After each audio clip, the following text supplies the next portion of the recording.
Seja bem-vindo ao canal Descomplicando as Escrituras, tudo bem? E vamos dar continuidade à nossa série História da Redenção. Hoje vai ser o nosso episódio de número 21. Já fizemos aqui 20 episódios desde a criação. Estamos agora aqui no momento em que o nosso último episódio foi o momento em que o reino estava unido, em que Israel tinha um único rei, e agora nós vamos para o episódio 21, em que esse reino é dividido. Vamos nessa?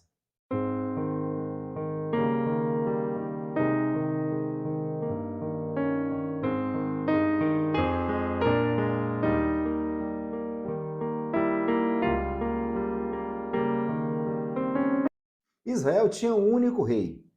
Primeiro o rei Saul, depois o rei Davi, que foi um homem segundo o coração de Deus, aquele que Deus escolheu, e que nós vimos que Davi, ele é o ápice da tipologia de Cristo no Antigo Testamento. E, por fim, Salomão, que foi o filho de Davi que assumiu o reinado, o rei mais sábio. E nós vimos que em todos os reinos houve problema de idolatria do povo para com Deus. E não vai ser diferente agora com Salomão. Não foi diferente, na verdade, com Salomão. Salomão fez acordos diplomáticos com outros povos, se envolveu com mulheres de outros reinos, que eram reinos pagãos, e aí Israel pagou a conta por conta disso. Né? Então, ficou até estranho, né? Pagou a conta por conta disso. Enfim, então agora Salomão morre e quem vai assumir o reinado vai ser Roboão, né? O filho de Salomão.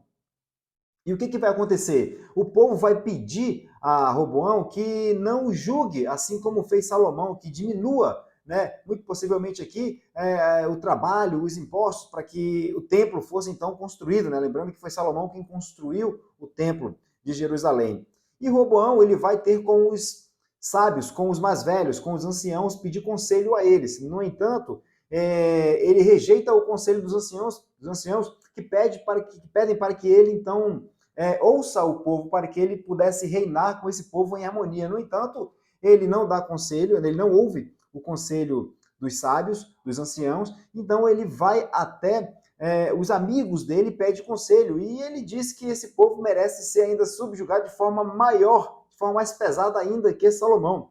E aí ele volta, ele diz para o povo ir e voltar a ter com ele em 3 dias, o povo volta a ter com ele, e ele diz, olha, se meu pai os castigou, os julgou com açoites, eu os castigarei com escorpiões, dizendo que ia ser mais pesado ainda. E o que aconteceu? Jeroboão, que foi um servo que serviu a Salomão e estava exilado no Egito, havia voltado.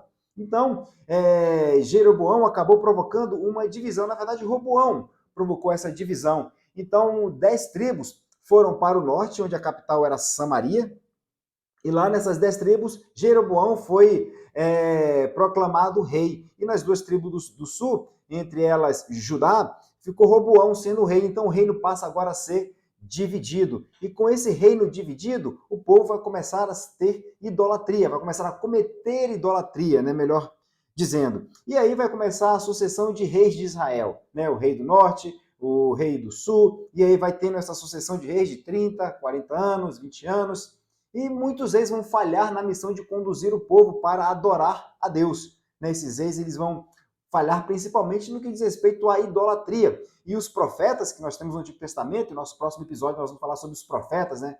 Como é que é a mensagem de Cristo ali por meio dos profetas.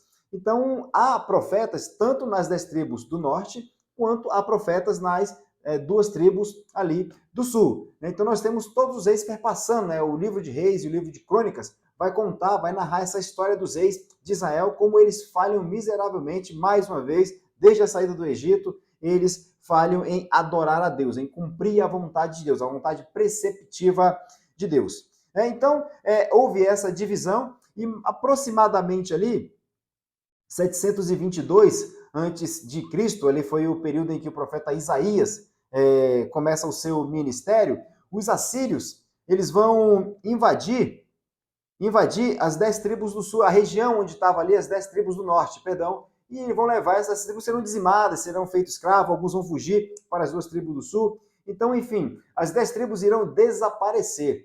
E logo mais adiante, 200 anos depois, ali aproximadamente, 545, se não me falha a memória, antes de Cristo, as tribos do sul, as duas, Judá, e eu acho que era Benjamim, se não me falha a memória também, elas vão ser levadas cativo para a Babilônia, coisa que o profeta Jeremias, né, ali das duas tribos do sul, do reino do sul, perdão, havia profetizado que iria acontecer e que esse povo ficaria então cativo em Babilônia por 70 anos. E aí Jeremias é conhecido como o profeta chorão porque ele profetiza pela parte de Deus e ele vê suas profecias se cumprindo para com o povo. Então, o povo de Deus, como forma de um juízo de Deus por conta da desobediência, da idolatria do povo, o povo é levado cativo, então, para a Babilônia. E entre esses que foram levados cativos para a Babilônia estava Daniel.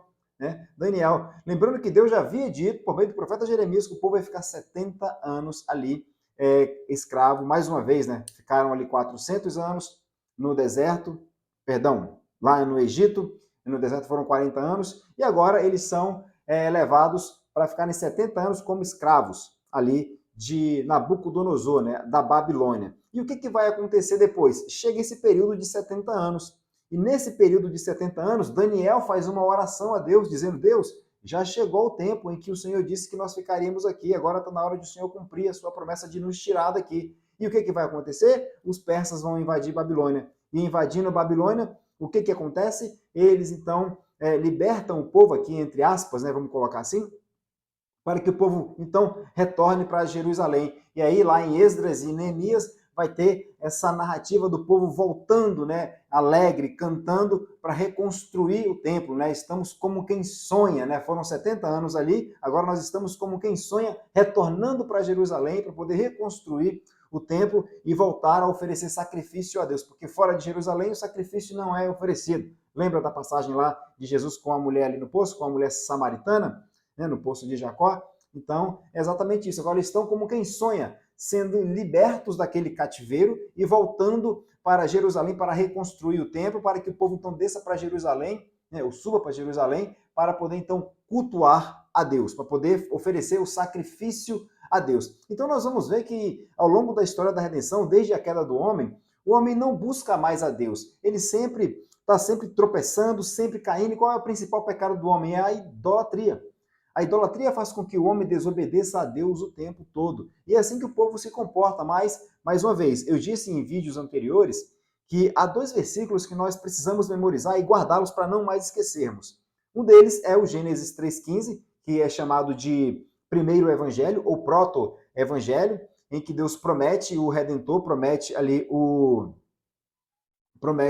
o Salvador, e Jeremias 1:12, parte B, em que Deus fala por meio do profeta que ele vela pela palavra dele para que esta então se cumpra. Então Deus vai atuar o tempo todo na história para que essa promessa se cumpra. Lembrando que nós estamos falando da história da redenção, essa é a nossa série História da Redenção. Se há uma redenção, é porque há um Redentor. E nós estamos ainda no Antigo Testamento, já saímos lá de Gênesis, da criação, e agora nós estamos ainda estamos no Antigo Testamento, agora no livro de Reis, no período de Reis, em que as tribos foram divididas, e agora as 10 tribos do norte foram dizimadas, e as 2 do sul foram levadas cativas para a Babilônia.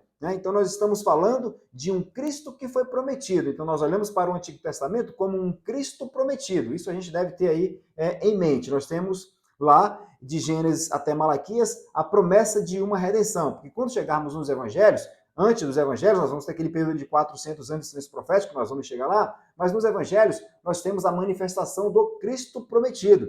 E aí nós vamos chegar em Atos, nós vamos ter ali em Atos a proclamação do Cristo, do Redentor, da mensagem dele. E nas cartas, a explicação da mensagem do Cristo prometido, agora manifestado. E nós vamos ter em Apocalipse a consumação da obra do Cristo que foi prometido, foi manifestado, foi proclamado e agora vem concluir a sua obra. É o que nós podemos chamar de redenção aplicada na sua plenitude. Né? Então veja que é sobre redenção que nós estamos falando, Deus tratando de um povo, conduzindo esse povo por meio da história, para que por meio desse povo venha aquele que ele prometeu lá em Gênesis 3,15. Então o povo ele sai da condição de escravo após 70 anos, volta para Jerusalém para reconstruir o templo. E depois, lá no ano 70, vamos ter a destruição desse templo de novo.